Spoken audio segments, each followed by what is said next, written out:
کیا ہے؟ ہاں کیا ہوا ہے تمہیں؟ تم اس طرح کر رہی ہو؟ وہ دانت پہ دانت جما کر اس پہ جھکا تھا۔ وہ چہرے پہ ہاتھ رکھے رونے لگی۔ یہ بات بات پہ رونے کیوں بیٹھ جاتی ہو؟ وہ اس کے ہاتھ چہرے سے ہٹا کر غصے سے پوچھنے لگا۔ میرے خیال میں تو یہاں کوئی میرے اور تمہارے علاوہ ہے بھی نہیں۔ پھر کون تمہیں کچھ کہتا ہے؟ کون تمہیں مارتا ہے کہ تمہاری آنکھوں کا پانی ختم ہی نہیں ہوتا؟ تم اویس عالم، تم مارتے ہو مجھے۔ ہاتھ نہیں لگایا تو کیا ہوا؟ اندر سے تم مار رہے ہو مجھے، ختم کر رہے ہو میرا اندر۔ جانتی ہوں میں تمہیں، تم جیسے تم لوگوں کو پہلے اسی طرح کرتے ہو، جسمانی نہیں ذہنی اذیت دیتے ہو، بعد میں ہاتھ استعمال کرتے ہو تم لوگ۔ وہ ایک دم سے پھٹ پڑی تھی۔ بکواس بند کرو۔ بکواس میں نہیں، تم لوگ کرتے ہو۔ ابھی میں نے تم لوگوں کی باتیں سنی ہیں، میرے خلاف محاذ بنا رہی ہو تم لوگ۔ مجھے اسی طرح مارنا چاہتے ہو تم جس طرح سید ابراہیم شاہ نے میری ماں کو مارا تھا۔ لگتا ہے اب تمہیں حویلی لے جانا ہی پڑے گا، وہاں تو میں مر کے بھی نہیں جاؤں گی۔ اویس عالم، نفرت ہے مجھے اس حویلی سے۔ اب دیکھ لوں گا میں تمہیں، تم زندہ جاتی ہو یا مردہ۔ اس نے ہاتھ بڑھا کر بہت وحشی انداز میں اس کا بازو دبوچ کر اسے اٹھا دیا۔ میں نے کہا نا مر جاؤں گی مگر حویلی کبھی نہیں جاؤں گی۔ جواباً اس کی آواز میں بھی زخمی شیرنی کسی چنگاڑ آ گئی تھی۔ وہ اسے کھینچتا ہوا اپنے کمرے میں لے آیا اور بیڈ پر پٹک دیا۔ دیکھ لینا، آج یہ تم سے سید اویس عالم شاہ وعدہ کرتا ہے وہ تمہیں حویلی لے کر جائے گا، اور ضرور جائے گا۔ اس نے انگلی اٹھا کر اس کی کن پٹی دبائی تھی۔ کبھی نہیں، یہ تمہاری خام خیالی ہے کہ میں وہاں جاؤں گی۔ جواباً وہ بھی ڈرنے کے بجائے اتنی ہی مضبوطی سے بولی تھی۔ وہ سر ہلا کر اس کے پاس بیٹھ گیا۔ معروف اویس عالم شاہ، شاید تم یہ ابھی تک جانتی نہیں کہ سید اویس عالم شاہ جو کہتا ہے وہ کر بھی گزرتا ہے۔ ابھی تم نے صرف میری نرمی دیکھی ہے۔ جانتی ہوں، میں بہت اچھی طرح جانتی ہوں۔ وہ بھی اتنے ہی غصے سے بولی جتنا غصہ اویس عالم شاہ کے سر پہ سوار تھا۔ یہ جو زبان ہے نا، اسے سنبھال کے رکھو، بہت چلنے لگی ہے، اور تم نہیں جانتی کہ اویس عالم کو اس کے کاٹنے کا کوئی خاص افسوس نہیں ہوگا۔ اس کے منہ کو جھٹکا دے کر اسے چھوڑ دیا۔ وہ بہتے آنسوؤں سے اسے غصے سے دیکھتی اس کے پاس سے اٹھ کر سامنے پڑے صوفے پر جا بیٹھی۔ کچھ لمحوں کے لیے کمرے میں خاموشی پھیل گئی۔ شاید وہ کچھ غصہ کنٹرول کرنے میں لگا ہوا تھا اور وہ اپنے آنسو روکنے میں۔ اگلی صبح وہ گاؤں جانے کے لیے روانہ ہو گیا تھا۔ رات وہ بار بار پچھتائی تھی کہ اسے کل کیوں روکا تھا اس نے۔ اسی لیے جب آج وہ گاؤں جا رہا تھا، وہ اس کے پاس بھی نہ بھٹکی تھی۔ وہ خود ہی اس سے مل گیا تھا۔ وہ ٹی وی دیکھ رہی تھی، سمیرا کی کال آ گئی تو ایک دم سے حشاش بشاش ہو گئی۔ سمیرا سے بات کرنے کے بعد اس نے مہوش کو فون کیا تھا۔ مہوش سے بھی بات کرتے کرتے اسے آدھا گھنٹہ لگ گیا۔ جب فون بند کر کے پلٹی تو گھنٹی اپنی پاردار آواز میں پھر سے چیخ اٹھی۔ کس سے بات کر رہی تھی جو نمبر مسلسل بزی جا رہا تھا؟ دوسری طرف والے نے سلام دعا دینے کے بجائے اس پہ چڑھائی کر دی تھی۔ سوری، میں غیر مہذب لوگوں سے بات نہیں کرتی۔ دوسری طرف سے اس کا کہکا چھوٹ گیا تھا۔ السلام علیکم۔ کچھ دیر بعد اس کی یہ سنجیدہ سی آواز آئی، لیکن وہ جانتی تھی کہ وہ ہنس رہا ہوگا۔ وعلیکم السلام۔ فون کیوں کیا ہے؟ گھبراؤ نہیں، فون کے ذریعے تمہیں حویلی تو کھینچنے سے رہا۔ جو بات ہے کہو ورنہ میں فون بند کر رہی ہوں۔ اس نے اس کی فضول گفتگو سننے کے لیے فون اٹینڈ نہیں کیا تھا، اسی لیے فوراً تپ گئی۔ او یار، تمیز سے بولا کرو، کتنی بار کہا ہے تمہیں تم کے بجائے آپ کہا کرو۔ شوہر کا اتنا تو ادب و احترام کرنا ہی چاہیے تمہیں۔ سید اویس عالم شاہ، میں ان کا ادب و احترام کرتی ہوں جو واقعی ادب و احترام کے قابل ہوں، اور ابھی وہ وقت نہیں آیا کہ میں تمہارا ادب کروں۔ اس نے تنک کر جواب دیا تھا۔ کیا مرچیں چبا رکھی ہیں؟ دوسری طرف سے اس نے بڑی تشویش سے پوچھا تھا۔ وہ سر جھٹک کر رہ گئی۔ دوسری طرف سے کسی نسوانی آواز نے اسے چونکا دیا۔ سنو، پھپھو تم سے بات کرنا چاہتی ہیں، اویس عالم نے کہتے ہی کسی عورت کو ماؤتھ پیس پکڑا دیا تھا۔ ادھر سے جیسے ہی ہیلو کہا گیا، اس نے فون بند کر دیا۔ نہ صرف فون بند کر دیا بلکہ فون کا تار نکال کر باہر رکھ دیا۔ کل رات تم نے فون کیوں بند کیا تھا؟ اگلے دن وہ اس کے سر پر پہنچا ہوا تھا، تب وہ کچن میں لگی ہوئی تھی۔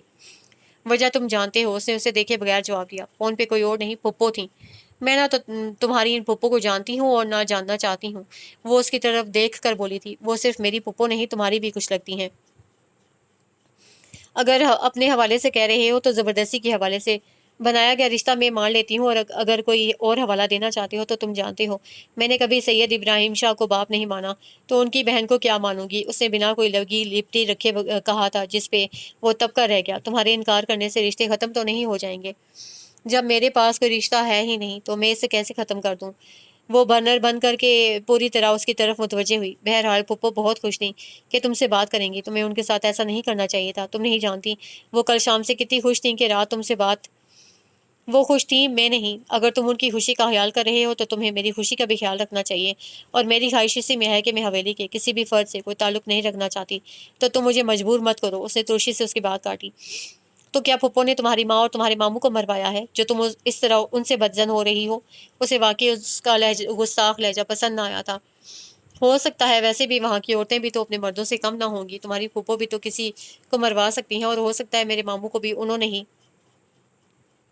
چٹاخ اسے تھپڑ پڑا تھا، وہ پوری کی پوری گھومی تھی اور پھر نیچے گر گئی۔ وہ بھول گئی تھی کہ وہ کیا بات کرنے لگی تھی۔ تمہیں ڈھیل دے کے میں نے بہت غلط کیا ہے، پہلے دن ہی تمہیں لگام ڈال دیتا تو اچھا تھا۔ وہ پھنکارتا ہوا وہاں سے باہر نکل گیا۔ وہ پیچھے وہ حیرت سے اسے دیکھتی رہ گئی۔ باہر گاڑی چلنے کی آواز آئی تو وہ تڑپ تڑپ کر رو دی، اور وہ اسی وقت گاؤں چلا گیا تھا، لیکن وہ نہیں جانتی تھی۔ ایک دن گزرا، دوسرا دن گزرا، تیسرا بھی رینگتے رینگتے اپنی منزل کو جا پہنچا، لیکن جب چوتھا دن بھی آہستہ آہستہ گزرنے لگا تو اس کے دل میں پہلی بار سید اویس عالم شاہ کے حوالے سے تشویش جاگی۔ وہ نہیں جانتی تھی، لیکن وہ اس کے لیے فکر مند ہو گئی تھی۔ اس کا دل عجیب وسوسوں میں گھرنے لگا تھا۔ اس کا بارہا جی چاہا کہ وہ اس کا نمبر ملا لے، اس سے بات کر کے اس کی خیریت دریافت کر لے، لیکن جاتے وقت اس نے اس کے ساتھ جو سلوک کیا تھا وہ اسے نہیں بھول پا رہی تھی۔ وہ اپنے بڑوں اور اپنے خاندان کی طرح اس پہ اپنی مردانگی ظاہر کر گیا تھا۔ اسے دکھا گیا تھا کہ وہ حویلی ہی کا سپوت ہے، اس لیے بار بار جی چاہتے ہوئے بھی وہ چپ ساتھ گئی تھی، لیکن چاہتے ہوئے بھی وہ اپنی پریشانی چھپا نہ پا رہی تھی۔ رات کو نہ جانے کتنی بار اسے فون اٹھایا اور پھر رکھ دیا۔ اسی بے چینی میں رات کے 10 بج گئے تھے اور وہ بستر پہ آ گئی، لیکن بستر پہ بھی جیسے کانٹے ہو گئے تھے۔ اسے سونے کی لاکھ کوشش کی مگر ناکام رہی۔ 1 ڈیڑھ گھنٹہ وہ اسی طرح پڑی رہی اور نیند اس کے پاس بھٹکی بھی نہیں۔ وہ زبردستی نیند لانے کی کوشش کر رہی تھی اور اسی زبردستی میں وہ سو بھی جاتی جو اگر فون کی گھنٹی نہ بجنے لگتی۔ اسے لپک کر فون اٹھایا تھا، جیسے اسے یقین تھا کہ فون پہ وہی ہوگا۔ دروازہ کھولو، میں باہر کھڑا ہوں۔ اس کے کانوں سے اس کے صرف اتنی ہی آواز ٹکرائی تھی اور وہ ننگے پاؤں باہر بھاگی۔ وہ گاڑی اندر لا کر نہ جانے کیوں 2 منٹ تک گاڑی میں ہی بیٹھا رہا۔ نہ چاہتے ہوئے بھی وہ اسے نظر انداز کرتی اپنے کمرے میں چلی گئی تھی۔ ٹھیک 1 منٹ بعد کمرے میں اس کی آمد ہوئی، اور اس کی یہ آمد کیسے ہوئی تھی وہ نہیں جانتی تھی۔ وہ اندر آ کر بھی دروازے کے ساتھ لگ کر کھڑا رہا اور اس کا دل دھڑکتا رہا کہ وہ بول کیوں نہیں رہا۔ وہ خود دوسری سمت منہ کر کے بیٹھی رہی، اسی لیے چاہ کر بھی اسے دیکھ نہ سکی۔ پھر اسے اس کے قدموں کی آواز آئی تھی، قریب، بالکل اپنے قریب۔ پھر وہ اس کے پاس بیٹھ گیا، تب اسے مڑ کر نہ دیکھا۔ معروف! چند لمحوں بعد کمرے میں اس کی آواز گونجی تھی اور ساتھ ہی اس کا ہاتھ بھی پکڑ لیا۔ میں نہیں جانتا کہ یہ میرے ساتھ کیوں اور کیسے ہوا ہے۔ کبھی زندگی میں سوچا بھی نہیں تھا کہ اویس عالم شاہ کبھی کسی بے وقوفی میں پڑے گا، لیکن یہی سوچ مجھے لے ڈوبی اور مجھ سے بے وقوفی سرزد ہو گئی۔ وہ ہولے ہولے اس کے ہاتھ پر ہاتھ پھیرنے لگا۔ معروف کو اس کا لہجہ بہت تھکا تھکا اور شکستہ لگا۔ چاہ، محبت اور عشق، یہ چیزیں مجھے بہت فضول لگتی تھیں، اتنی فضول کہ میں ان میں ڈوب کے رونے والوں کو پاگل سمجھتا تھا، لیکن اب مجھے پتہ چلا ہے کہ محبت کرنے والے خود پاگل نہیں ہوتے، بلکہ محبت انہیں پاگل بنا دیتی ہے۔ نہ جانے وہ کیا کہنے کے لیے اتنی لمبی تمہید باندھ رہا تھا۔ وہ الجھ کر رہ گئی۔ معروف! اس نے ایک دم سے اس کا ہاتھ چھوڑ کر اس کا چہرہ تھام لیا، اور جب اسے اس کی طرف نگاہ کی تو اس کا دل دھڑک کر رہ گیا۔ مجھے دیکھو، کیا میں پاگل نہیں لگ رہا تمہیں؟ دیکھو، کیا سید اویس عالم شاہ تمہیں پاگل نہیں لگ رہا؟ اس کی آنکھوں میں تمہیں کیا نظر آ رہا ہے معروف؟ سید عالم شاہ اویس عالم شاہ کی آنکھوں میں غور سے دیکھو، دیکھو تمہیں کیا نظر آ رہا ہے اس کی آنکھوں میں؟ وہ اس کا چہرہ اٹھائے کہہ رہا تھا، اور وہ اس کی آنکھوں میں دیکھنے سے کترا رہی تھی۔ اس کی سرخ آنکھوں کی محبت، بے تابی، بے چینی اور اضطراب، اسے کچھ بھی چھپا نہ رہ سکا۔ اس نے دوسرے ہی پل اپنی آنکھیں جھکا لی تھی۔ بولو معروف، تمہیں سید اویس عالم شاہ کی آنکھوں میں کیا نظر آیا؟ بولو، اسے بتاؤ، ان آنکھوں میں کیا ہے؟ وہ اسے ایک بار پھر نظریں اٹھانے پر مجبور کر رہا تھا۔ وہ عجب سی کیفیت میں گری، اسے اپنا چہرہ چھڑا کر اٹھنے لگی تو اس نے دوبارہ اسے پکڑ لیا۔ معروف، ان آنکھوں میں چھپے سوالوں کا جواب دو۔ سید اویس عالم شاہ کو ان آنکھوں کے بارے میں بتاؤ، اسے قرار چاہیے، اسے قرار دو۔ وہ اسے عجب دیوانہ وار نظروں سے دیکھتا، اسے جھنجھوڑ رہا تھا۔ پلیز، میں نہیں جانتی، مجھے چھوڑو تم۔ وہ اسے اپنا آپ پھر سے چھڑانے لگی، لیکن وہ سید اویس عالم شاہ کے پنجے میں تھی، کیسے اپنے آپ کو چھڑا پاتی؟ نہیں بتاؤ گی تو ٹھیک ہے، میں تمہیں خود بتا دیتا ہوں۔ سید اویس عالم کو محبت ہو گئی ہے، آج وہ کسی کے سامنے جھک گیا ہے۔ وہ اس کے قریب نہیں ہونا چاہتی تھی، لیکن اسے کھینچ کر اسے اپنے ساتھ لگا لیا تھا۔ دوسروں کو ہرانے والا آج خود ہار گیا تھا۔ ایک کمزور بزدل معروف شاہ سے وہ اپنی بیوی سے ہار گیا ہے۔ معروف آج پہلی بار وہ ہار گیا۔ خود کو ناقابل تسخیر سمجھنے والا اپنی بیوی کے ہاتھوں تسخیر ہو گیا۔ وہ اس کے بالوں میں آہستہ آہستہ انگلیاں چلانے لگا۔ معروف کو اس کا بہکا بہکا لہجہ بہت کچھ سمجھا رہا تھا۔ وہ سن سکتی تھی کہ اس کے لہجے میں نمی کے ساتھ سچائی بھی تھی، اور وہ اس سچائی کو ماننا نہیں چاہتی تھی۔ معروف میں تم سے محبت کرتا ہوں، آئی لو یو معروف۔ سید اویس عالم شاہ کو تم سے محبت ہو گئی ہے، اسے جیسے ٹوٹ کر اعتراف کیا تھا اور اپنے گرم سلگتے ہونٹ اس کی پیشانی پہ ٹکا دیے تھے۔ وہ سارا دن اندر پڑا رہا تھا اور وہ باہر بیٹھی رہی تھی۔ اویس عالم اس سے اس کا وجود مانگ رہا تھا۔ وہ نہیں جانتی تھی کہ اندر وہ کس حال میں پڑا ہے۔ اپنا کام کرتی کرتی رہی۔ رات کھانے کے وقت وہ خود اٹھ کر باہر نکل آیا۔ لباس وہ تب بدل چکا تھا، اب وہ قدرے بہتر لگ رہا تھا، لیکن اس کی سرخ اور سوجی آنکھیں اپنے اندر بہت سے سوال جواب لیے معروف کے سامنے تھیں، جنہیں وہ مکمل طور پر نظر انداز کرتی رہی، اور اس کا یہ نظر انداز کرنا اگلے 2 دنوں تک جاری رہا۔ وہ خاموش نظروں سے اسے دیکھتا رہا، بنا کچھ کہے، بنا اس سے بات کیے، بس خاموشی سے اپنی نگاہوں کا پیغام اس تک پہنچاتا رہا۔ لیکن وہ سپاٹ چہرہ لیے مسلسل اس کے پیغام دیتی نظروں کو جھٹلاتی رہی، مسلسل اس کی بے قراری سے انکاری رہی، نہ اس کو دیکھتی اور نہ اس سے بات کرتی۔ وہ سارا دن گھر پہ رہتا اور وہ اس کے پاس بھٹکنا بھی جیسے گناہ سمجھنے لگی۔ اس طرح میری محبت کو جھٹلا کے کیا مل جائے گا تمہیں؟ اس رات اس نے اسے جھنجھوڑ کر پوچھا تھا۔ میں نہ تو تم سے محبت چاہتی ہوں اور نہ خود تم سے کرنا چاہتی ہوں۔ اس کے منہ سے آگ میں بھجے الفاظ نکلے تھے، نہ کرو مجھ سے محبت، لیکن میرے خلوص اور میری محبت کو مانو تو صحیح۔ کس بیرتے پہ مانوں؟ کیا میں تم لوگوں کو نہیں جانتی؟ کیا میں تم لوگوں سے واقف نہیں کہ آج ایک کے ہو اور کل دوسرے کے ہو جاؤ گے؟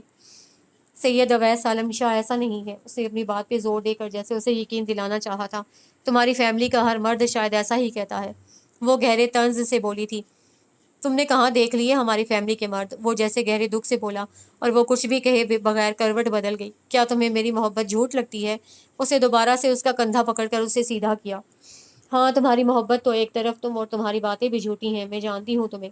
تمہاری سرشت میں محبت کرنا ہے ہی نہیں، تم لوگوں کو شکار کرنا آتا ہے۔ تم تو یہ بھی بھول جاتے ہو کہ کل تم نے کوئی شکار کیا تھا۔ وہ چلا کر بولی تھی اور اس کے اندر کو چھید گئی تھی۔ اتنے غلط الزام مت لگاؤ، یہ الزام نہیں، سچ ہے۔ یہ محبت کے نقاب چہرے پر چڑھا کر تم لوگ اپنی اصلیت نہیں چھپا سکتے۔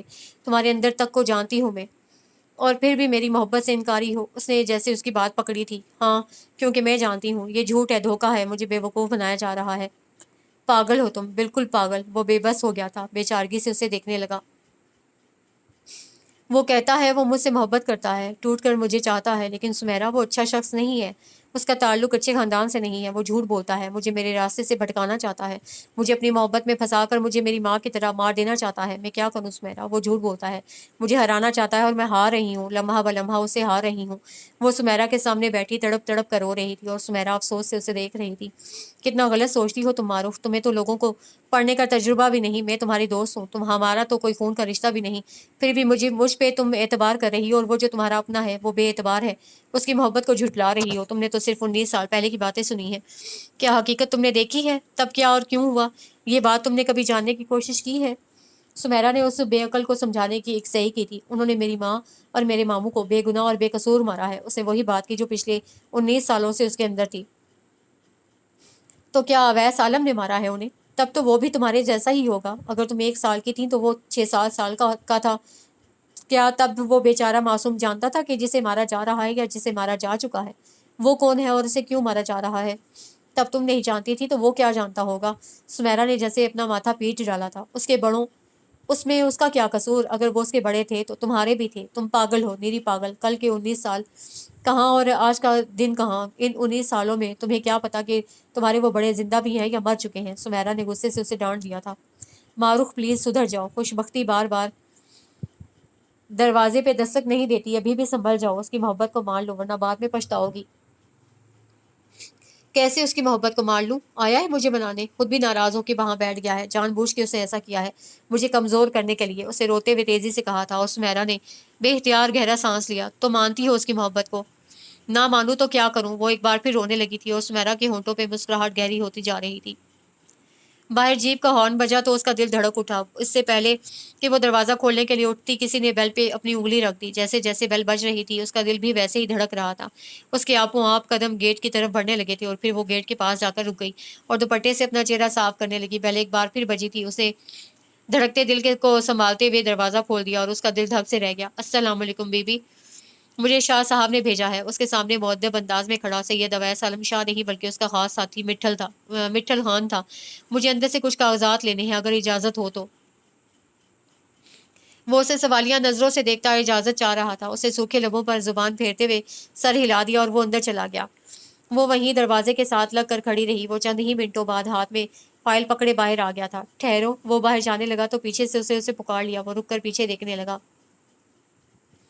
وہ میرا مطلب ہے شاہ صاحب خود کیوں نہیں آئے؟ نہ جانے کس طرح اس نے اپنی بات مکمل کی تھی۔ وہ ان دنوں کچھ مصروف ہے، مٹل خان نے سر جھکا کے جواب دیا۔ میرے لیے انہوں نے کوئی پیغام نہیں دیا؟ جی ہاں وہ آپ کو سلام کہہ رہے تھے۔ وہ دیکھ سکتی تھی۔ وہ پہلے حیرانگی سے اسے دیکھنے لگا تھا اور پھر کچھ اور کہتے کہتے کچھ اور کہہ گیا تھا۔ اس کے علاوہ وہ اس کے منہ سے کچھ اور بھی سننا چاہتی تھی۔ اس کے علاوہ تو وہ انکار کرنے والا تھا جب اسے تیزی سے اس کی بات کاٹ دی۔ سنو جی، وہ سر اٹھا کر اسے دیکھنے لگا۔ وہ کہاں مصروف ہیں؟ کہیں انہوں نے گاؤں میں شادی تو نہیں کر رکھی؟ کیسی بات کرتی ہیں آپ شاہ صاحب؟ اور دوسری شادی؟ یہ بہت ناممکن سی بات ہے۔ انہوں نے تو آپ سے شادی کسی کے مجبور کرنے پہ کی تھی۔ مٹل خان کی زبان تیزی سے چلی تھی۔ کس کے مجبور کرنے پہ؟ وہ ٹھٹک کر اسے پوچھنے لگی۔ وہ یہ بات آپ شاہ صاحب سے خود پوچھ لیجیے گا۔ میں چلتا ہوں۔ پھر وہ رکا نہیں، دوڑنے کے ایسے انداز میں باہر نکلا تھا، لیکن وہ اسے پھر پکار اٹھی۔ مجبوراً اسے رکنا پڑا۔ شاہ صاحب کو کہنا ان کی بیوی ان کو بلا رہی ہے۔ اسے ذرا اونچی آواز میں اپنا پیغام دیا تھا۔ وہ سر ہلاتا بھاگ کر گاڑی میں بیٹھا تھا۔ اسے پیغام دے دیا تھا لیکن وہ نہیں آیا تھا۔ وہ اس کا انتظار کر رہی تھی، لیکن دن پہ دن گزرتے جا رہے تھے۔ شاید وہ گاؤں بیٹھا اسے بھلانے کی کوشش کر رہا تھا۔ اس دن وہ اپنی ماں، ماموں اور نانوں سے ملنے چلی گئی تھی۔ وہ ماں کی قبر پہ سر رکھ کر رو رہی تھی۔ جب اس کے کندھے پہ کوئی بھاری ہاتھ آن ٹھہرا تھا، وہ روتے ہوئے سر اٹھا کر پیچھے دیکھنے لگی تھی۔ وہ اس کا کندھا ہولے سے دباتا اس کے پاس بیٹھ کر دعا مانگنے لگا، اور وہ جو کچھ دیر قبل ہولے ہولے رو رہی تھی اب وہ شدت سے رونے لگی۔ اب وہ اس کا اتنی شدت سے رونا محسوس کر گیا تھا۔ کیسی ہو؟ کچھ دیر بعد وہ اسے گاڑی میں بٹھا کر پوچھنے لگا تھا۔ آگے میری یاد؟ اس نے آنکھیں رگڑتے ہوئے اس کا سوال نظر انداز کیا تھا۔ تم بھولی کب ہو جو تمہیں یاد کرتا؟ اس نے گاڑی سٹارٹ کر لی۔ تو کہاں غائب ہو گئے تھے تم؟ میں غائب ہو کے اپنا آپ ڈھونڈ رہا تھا۔ اس نے بے چینی سے اپنی ٹھوڑی مسلی تھی۔ ابھی تمہارے سر سے یہ محبت کا بھوت اترا نہیں؟ وہ باہر دیکھتے ہوئے پوچھنے لگی تھی۔ محبت کا نشہ اترنے والا نہیں ہوتا۔ وہ اس کی طرف نہیں دیکھ رہا تھا، جبکہ وہ کنکھیوں سے اسے دیکھنے لگی تھی۔ اس نے آنکھیں موند لی۔ بہت کوشش کی تمہیں بھلانے کی، بہت چاہا تم سے، اب محبت نہ کروں، تمہارے پاس نہ ہوں، لیکن کیا کروں، یہ دل نہیں مانتا۔ بہت ضدی ہے یہ دل بھی، بالکل تمہاری طرح۔ کچھ دیر بعد وہ بے بسی سے بولا تھا۔ بہت مچلتا ہے ہر وقت تمہاری راہ میں آنے کے لیے، ہمکتا رہتا ہے۔ بہت چاہا اسے منا لوں، تمہاری راہ سے ہٹا لوں، لیکن میرے چاہنے نہ چاہنے کا اس پہ کوئی اثر ہوتا ہی نہیں۔ یہ بھی تمہاری طرح میرے ساتھ اچھا نہیں کر رہا۔ وہ اس تراری حالت میں اپنے بالوں میں انگلیاں چلانے لگا اور وہ دانتوں پہ دانت جمائے بیٹھی آنکھیں موندے پڑی رہی۔ اس پہ وہ ایک نظر ڈال کر سامنے دیکھتے ہوئے ڈرائیونگ کرنے لگا تھا۔ دیکھ ہی نہ سکا کہ اس کی بند پلکوں کے پیچھے کتنا پانی کھڑا ہے۔ شامیں اب ڈھلتی نہیں، آنچل جو تیرا سمٹ جائے، خواب ہمیشہ یہاں رہیں، دوری رہے نہ ہو فاصلے۔ گاڑی میں ایک دم سے پرسوز آواز گونجنے لگی تھی۔ اس کا دل کسی نے مٹھی میں لے لیا۔ وہ آنکھیں کھول کر اسے دیکھنے لگی۔ جاگے ہیں، سوئے نہیں، ایسی ہے یہ میری بے چینی، دن بھی وہی، راتیں وہی، سانسوں میں ہیں سانسیں نہیں۔ بہت خاموشی سے آنکھوں کے پیچھے چھپا پانی گالوں پر بہہ نکلا تھا۔ اب اگر تم ملے تو اتنا یقین ہے ہنس دیں گے، اب تو رونا نہیں ہے عالم۔ اس کی بھیگی آواز گاڑی میں گونجی تھی۔ وہ اسے دیکھنے لگا۔ مجھے ان رستوں پہ لے چلو جن پہ مجھے لے جانا چاہتے ہو، مجھے انجان رستوں پہ لے چلو۔ اسے اپنے اندر کے درد ایک دم سے باہر نکالا تھا۔ کیا؟ سید اویس عالم شاہ کا پاؤں ایک دم سے بریک پہ پڑا تھا۔ میں تمہارے ساتھ چلنا چاہتی ہوں، مجھے اپنے ساتھ جہاں چاہو لے جاؤ۔ اسے بہت کوشش کی، وہ نہ روئی، لیکن وہ اس کوشش میں کامیاب ہو ہی نہ سکی، اور پھر اس کے کندھے پر سر رکھ کے جیسے وہ اپنا آپ کھو بیٹھی۔ وہ ایک ہاتھ سے ڈرائیونگ کرتا، دوسرے سے اسے سمیٹے۔ جب گاؤں کی حدود میں داخل ہوا تو ٹھنڈی مست ہواؤں نے ان کا استقبال کیا۔ شام بس ہونے ہی والی تھی۔ سورج اپنی منزل کی طرف آہستہ آہستہ رواں تھا۔ گاؤں آ گیا ہے، اس کی آواز پہ وہ اس کے کندھے پر سے سر اٹھا کر باہر دیکھنے لگی۔ خنک ہوا چاروں طرف پھیلے سبزے میں سرسراتی پھر رہی تھی، اور سبزے کی خوشبو پورے ماحول میں پھیلی ہوئی تھی۔ اسے جس طرف بھی نگاہ کی اسے ہر طرف سبزہ ہی سبزہ نظر آیا۔ ان کی گاڑی پکی سڑک پہ دوڑ رہی تھی، اور جیسے جیسے سڑک کراس ہوتی جا رہی تھی اس کے دل کی رفتار بھی بڑھتی جا رہی تھی۔ یہ لڑکیوں کا ڈگری کالج ہے۔ ان کی گاڑی ایک اونچی اور بڑی سی عمارت کے پاس سے گزر رہی تھی۔ جب سید اویس عالم شاہ نے اسے بتایا، وہ غور سے عمارت کو دیکھنے لگی۔ جب گاڑی اور آگے بڑھی تو مین گیٹ کے ساتھ نیم پلیٹ پہ لکھا سید اویس عالم شاہ بڑے بڑے سیاہ لفظوں میں جگمگا رہا تھا۔ وہ گردن موڑ کر اسے دیکھنے لگی۔ وہ سامنے دیکھ رہا تھا۔ وہ کچھ بھی کہے بغیر خاموش ہو گئی۔ آگے چل کر اسے ایک اور خوبصورت عمارت نظر آئی تھی۔ یہ کالج لڑکوں کے لیے ہے۔ اس نے اس عمارت کی بھی نیم پلیٹ پہ سید اویس عالم شاہ کا نام پڑھا تھا۔ ابھی ایک اور لڑکے لڑکیوں کا مشترکہ کالج زیر تعمیر ہے۔ پہلے پہل یہاں کے لوگ لڑکے لڑکیوں کا اکٹھا پڑھنا معیوب سمجھتے تھے، لیکن اب ان کے ذہن کھل گئے ہیں، وہ تعلیم کی اہمیت کو جان گئے ہیں۔ اس لیے ہم نے مشترکہ کالج کا منصوبہ بنایا اور اب یہ منصوبہ پایا تکمیل کو پہنچنے والا ہے۔ وہ اسے تفصیل بتانے لگا تھا اور وہ حیرت سے سر ہلاتی ان سید زادوں کے ذہنوں کے بارے میں سوچ رہی تھی۔ گاڑی ایک سڑک کراس کر کے دوسری سڑک پہ چل چکی تھی اور پھر اس سڑک کے درمیان اس پہ ایک اور انکشاف ہوا تھا۔ وہ سامنے والی بلڈنگ رابعہ شاہ ہاسپٹل ہے۔ وہ اسے انگلی کے اشارے سے ایک بلند و بالا عمارت دکھا رہا تھا۔ تم نے بنوایا ہے؟ وہ گردن موڑ کر اسے پوچھنے لگی۔ نہیں، ہم سب نے مل کے، مطلب ہماری پوری فیملی نے مل کے بنوایا ہے۔ رابعہ شاہ کون ہے؟ ہماری پھپھو۔ اور وہ حیرت سے گنگ رہ گئی تھی کہ ان حاکموں اور سرداروں نے کیسے ایک عورت کے نام پہ ہسپتال تعمیر کرا دیا، حالانکہ ان جیسے نیرو مائنڈڈ لوگ تو باہر اپنی عورت کا نام تک نہیں لیتے، کجا کہ ایک عورت کے نام پر اتنا بڑا ہسپتال۔ یہ بات اسے ہضم نہ ہوئی تھی۔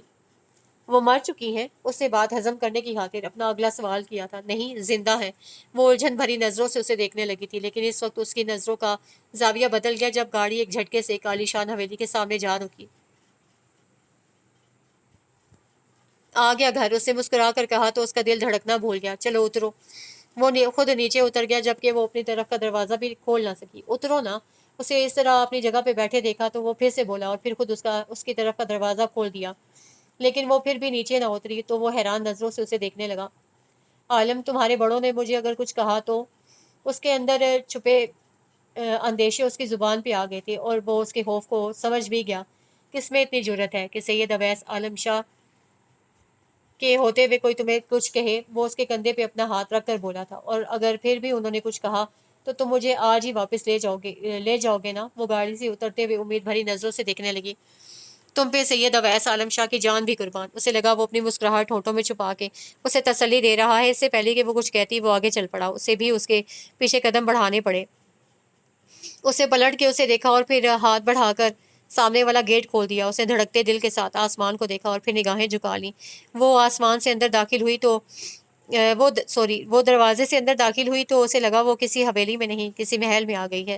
سامنے سفید ماربل کی لمبی سڑک بنی تھی، اس کے دائیں بائیں سرخ سفید پھولوں کے گملے رکھے تھے، دائیں طرف 3 فوارے لگے تھے جن کا صاف شفاف پانی ہلکے آسمانی رنگ کے تالاب میں گر رہا تھا۔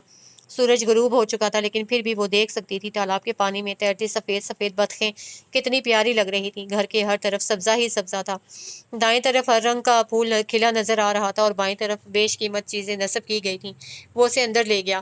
السلام علیکم۔ اسے اندر گھستے ہی اونچی آواز میں سلام کیا تھا اور معروف نے دیکھا 13-14 افراد یکدم پیچھے گردنیں کر کے اسے ادھر دیکھنے لگے تھے۔ معروف نہ جانے پہلے کس کی آواز نکلی تھی اور پھر سبھی تیزی سے اٹھے تھے۔ وہ حیرانگی سے سب سے ملنے لگی تھی، لیکن اس وقت اس کی حیرانگی دگنی ہو گئی جب اسے دیکھا کہ کوئی اس سے مل کر ہنس رہا تھا اور کوئی رو رہا تھا۔ یہ تو بالکل ابراہیم شاہ کی کاپی ہے، ایک بڑی عمر کی عورت نے اس کے گالوں کو چومتے ہوئے بے ساختہ کہا تھا۔ وہ اویس عالم کو دیکھنے لگی جبکہ باقی سب عورتیں نہ جانے اسے کیا کیا کہہ رہی تھیں اور لڑکیاں نہ جانے اسے کیا کیا پوچھ رہی تھیں۔ اسے ان کے صرف ہونٹ ہلتے نظر آ رہے تھے۔ سنائی اور سجائی کچھ نہ دے رہا تھا۔ دل میں دھڑ دھڑ نے شور مچا رکھا تھا تو چہرے پہ ہوائیاں اڑ رہی تھیں۔ ہاتھوں کی انگلیوں کو مروڑتی وہ مکمل طور پر کنفیوز اور بوکھلائی سی لگ رہی تھی۔ یقین نہیں تھا اویس تمہیں ڈھونڈ لے گا۔ ہم نے بہت منتیں اور مرادیں مانگی تھی کہ تم اسے مل جاؤ، بہت دعائیں کی تمہارے ملنے کی، اور دیکھو ہماری دعائیں رائے گاہ نہیں گئیں۔ آج تم سامنے ہو تو اپنی آنکھوں پہ یقین نہیں آ رہا۔ رابعہ کہتی تھی کہ تم ضرور ملو گی، لیکن ہمیں یقین نہ تھا۔ ایک عورت اسے اپنے بازو کے گھیرے میں لیے کہہ رہی تھی اور وہ سب کچھ سنے بغیر پریشان نظروں سے سامنے والے دروازے کی طرف دیکھ رہی تھی۔ دیکھنا جب کل رابعہ تمہیں دیکھے گی تو خوشی سے بے ہوش ہی ہو جائے گی۔ وہ دوسرے گاؤں شادی میں گئی ہوئی ہے۔ میں پھپھو کو فون کر دوں؟ ایک لڑکی جلدی سے اٹھی تھی لیکن دوسری نے کھینچ کے واپس لا بٹھایا۔ لالا نے پھپھو کو سرپرائز دینا ہے، بیٹھو آرام سے یہیں۔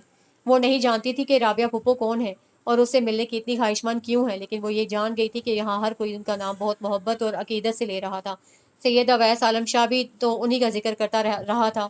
شاہ صاحب آ رہے ہیں، کسی ملازمہ نے اندر جھانک کر کہا تو وہ بے اختیار وہاں بیٹھی لڑکیوں نے اپنے سروں پہ دوپٹے ٹھیک کیے جبکہ اس کا دل کسی نے ربڑ کی طرح کھینچ کے رکھ دیا۔ نہ جانے یہ شاہ صاحب کون ہوں گے، سید اسماعیل شاہ، احمد علی شاہ یا پھر یا پھر اس کا باپ ابراہیم علی شاہ؟ سوچ کے ہی اس کے رونگٹے کھڑے ہو گئے تھے۔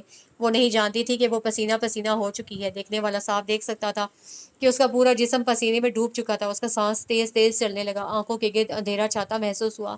اویس عالم روز کہتا ہے کہ تم ہمیں اپنی ماں اور اپنے ماموں کا قاتل سمجھتی ہو۔ ہم نے کہا تھا وہ تمہیں سب کچھ سچ سچ بتا دے، اپنے بارے میں تمہیں اعتماد میں لے لے، لیکن وہ کہتا ہے میں اسے یہاں لے کر آؤں گا تو آپ اسے سب کچھ بتا دیجیے گا کہ تمہارے ماموں رابعہ کی وجہ سے قتل ہوئے تھے اور تمہاری ماں کو بھی طلاق رابعہ ہی کی وجہ سے ہوئی۔ اس نے جھٹکے سے سر اٹھا کر کہنے والی کو دیکھا، لیکن وہ کچھ دیکھ نہ سکی۔ اس کی آنکھوں میں پہلے ہی شاہ صاحب کی آمد کا سن کر اندھیرا چھا رہا تھا، اور اب جب سر پہ ایک اور دھماکہ ہوا تو وہ اپنے حواس برقرار نہ رکھ سکی۔ چاہتے ہوئے بھی وہ اس عورت کی پوری بات نہ سن سکی۔ اس کا دماغ بالکل معاف ہو گیا تھا۔ لالا کسی نے آواز دی تھی۔ شاہ صاحب ملازمہ باہر بھاگی تھی۔ معروف کوئی چیخا تھا، وہ بے ہوش ہو گئی۔ اویس اویس جب اسے ہوش آیا تو سب سے پہلے اس کے گرد ایک ہی آواز گونجی تھی کہ اس کے ماموں کو قتل رابعہ شاہ کی وجہ سے کیا گیا تھا، اور اس کی ماں کو طلاق بھی رابعہ شاہ ہی کی وجہ سے ہوئی تھی۔ ہوش میں آ کے وہ 2 منٹ تک تو یوں ہی پڑی رہی، کچھ یاد کرنے کی کوشش کرتی رہی، اور پھر جب اس عورت کی آخری بات یاد آئی تو وہ جھٹکے سے اٹھی اور کچھ بھی سوچے سمجھے بغیر اویس عالم کو آوازیں دینے لگی۔ وہ اس کے سرہانے ہی بیٹھا ہوا تھا اور اب شاید اس کی آنکھ لگ گئی تھی، لیکن اس کی آواز کان میں پڑتے ہی بوکھلا کر سیدھا ہوا تھا۔ کیا ہوا معروف؟ اویس مجھے یہاں سے لے چلو پلیز، وہ اس کے ہاتھ مضبوطی سے تھامتے ہوئے کہنے لگی تھی۔ کیا ہوا معروف میری جان؟ اویس پلیز مجھے واپس لے چلو، یہ مار دیں گے مجھے۔ اویس اس کی آنکھوں سے پانی بہنے لگا تھا۔ ہوش کرو معروف، کون کہے گا تمہیں کچھ؟ وہ اسے کندھوں سے تھام کر بولا تھا۔ معروف میں ہوں نا، تمہیں کوئی کچھ نہیں کہے گا، تم اپنے آپ کو سنبھالو۔ وہ اسے دیکھتا، کندھوں سے تھامے اس کی آنکھوں میں دیکھتا، اسے حوصلہ دے رہا تھا۔ تم ڈر کس سے رہی ہو؟ تمہارے دادا ابو یا پھر ابراہیم شاہ مجھے زندہ نہیں چھوڑیں گے، وہ مار دیں گے مجھے۔ وہ روتے ہوئے مسلسل اسے اٹھنے پہ مجبور کر رہی تھی۔ جن سے تم ڈر رہی ہو معروف، وہ اس دنیا میں نہیں ہے، مر چکے ہیں وہ سب، تمہارے ماموں کو مارنے والے بھی اور تمہاری اماں کو بھی۔ وہ جو اس کا بازو دبوچے روتے ہوئے اسے اٹھنے پہ مجبور کر رہی تھی، ایک دم سے اس کے ہاتھ اس کے بازو پہ ڈھیلے پڑے تھے۔ ہاں معروف، وہ سب مر چکے ہیں، یہاں بڑا میں ہوں، اور میرے اور تمہارے چھوٹے بھائی۔ اویس وہ ہاں معروف، وہ حاکم تھے، جابر تھے، ظالم تھے، اپنے سے کمتر لوگوں کو جوتے کی نوک پہ رکھتے تھے، لیکن معروف اللہ کو ان کا یہ غرور پسند نہ آیا تھا۔ ایک دوسرے کے ہاتھوں اپنی اپنی جانیں گنوا بیٹھے، خود کو اس دنیا کا حاکم سمجھتے تھے، لیکن حقیقی حاکم نے انہیں ان کے انجام سے ہمکنار کر دیا۔ اس کے ہاتھ ابھی بھی اس کے کندھوں پہ تھے، جن میں ایک تحفظ کا احساس تھا، اعتبار و اعتماد کا احساس تھا۔ اس دنیا میں انہوں نے صرف تمہارے ماموں کو نہیں مارا، نہ جانے کتنے باپ بیٹے بھائی ان کی بھیڑ چڑھ گئے۔ تمہارے ماموں کو تو انہوں نے اپنی غیرت کی وجہ سے مارا تھا، لیکن انہوں نے تو ایسا کوئی کام بھی نہیں کیا تھا، ان کا تو اتنا قصور بھی نہ تھا، لیکن پھر بھی وہ مارے گئے، وہ بھی تو نہ بچ سکے۔ میرے ماموں کو کیوں مارا تھا انہوں نے؟ اور میری ماں؟ وہ رابعہ پھپھو سے محبت کرنے لگے تھے، ان سے شادی کرنا چاہتے تھے، بس یہی بات ہمارے سرداروں کو پسند نہ آئی اور تمہارے ماموں کو مروا دیا۔ تمہاری ماں تمہارے ماموں کی سگی بہن تھی، پھر کیسے وہ انہیں اپنے گھر میں برداشت کرتے؟ تایا ابو تو انہیں بھی اسی وقت قتل کر دیتے، جو اگر دادو اپنا دوپٹہ ان کے پیروں میں نہ ڈالتے تھیں۔ شاید اللہ کو یہی منظور تھا، اسی لیے تم اور تایمی بچ گئیں۔ جانتی ہو بعد میں ہمارے خاندان کے ساتھ کیا ہوا؟ اسے اس کے کندھوں پر سے ہاتھ اٹھا لیے۔ دادا سائیں بیمار ہوئے تو ابو اور تایا ابو کے درمیان گدی حاصل کرنے کی خواہش نے سر اٹھا لیا، اور گدی نشین ہونے کا احساس ایسا ہوتا ہے کہ قدم زمین پہ نہیں پڑتے۔ جب سر پہ پگڑی آ جائے تو بھائی بھائی نہیں رہتا، خون خون نہیں رہتا۔ یہی وجہ تھی کہ دادا سائیں قریب المرگ تھے، اور ابو اور تایا ابو ان کے درمیان چھوٹے چھوٹے جھگڑے ہونے لگے، اور گدی کی خاطر تو ایک چھوٹا سا جھگڑا بھی بڑا جھگڑا بن جاتا ہے۔ یہی وجہ تھی کہ تایا ابو نے میرے ابو کو خود اپنے ہاتھوں سے گولی مار دی۔ معروف کا اوپر کا سانس اوپر اور نیچے کا نیچے رہ گیا، اور قاتل کسی اور کو ٹھہرا دیا۔ اس سے پہلے کہ پولیس تحقیق کرتی، میرے چھوٹے بھائی سید غیث عالم شاہ نے تایا ابو پہ قاتلانہ حملہ کر دیا، اور اس حملے میں تایا ابو بھی مارے گئے۔ وہ اپنے بالوں میں اضطراری حالت میں انگلیاں چلانے لگا تھا۔ ایک گدی کی خاطر ہمارا پورا خاندان تہہ و بالا ہو گیا، ٹوٹ کر بکھر گیا، صرف ایک گدی نے۔ اور جانتی ہو وہ گدی کس کو ملی؟ اب وہ اپنی کن پٹی مسل رہا تھا۔ جو گدی نشین ہوا اس کے بارے میں تو کبھی کسی نے سوچا بھی نہیں تھا، نہ دادا سائیں نے اور نہ کسی اور نے۔ جنہیں گدی پہ بٹھایا گیا وہ رابعہ شاہ تھیں، ہماری پھپھو، جنہوں نے عبداللہ کے قتل کے بعد خود کو زندہ لاش بنا لیا تھا۔ نہ جانے کتنے رشتے ان کے آئے، کتنی خواہشیں ان کے سامنے آئیں، لیکن انہوں نے اس دنیا سے ہی رشتہ توڑ لیا اور گوشہ نشیں ہو گئیں۔